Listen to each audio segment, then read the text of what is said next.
Hello, this is Zoltan with Lightware. Today I show you a bidirectional microphone and Cisco update with our Lightware MMX 4x2 HDMI USB 20 unit.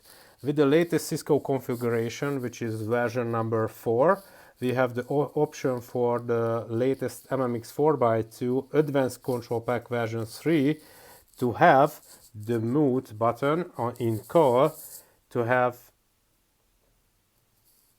the sync in between the Shure and the codec. So when I tap mute and unmute, it will update the Shure mic. Also, when you press the mute and unmute on the Shure, we can update the codec. So this is working with the latest configurator, which is version number 4.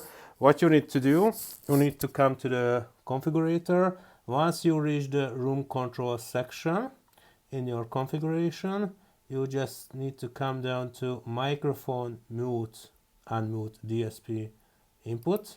Click on that and select your Shure mic. You just need to connect with TCP client. This is the part of Advanced Control Pack version 3. And now you need to type the IP address of the microphone.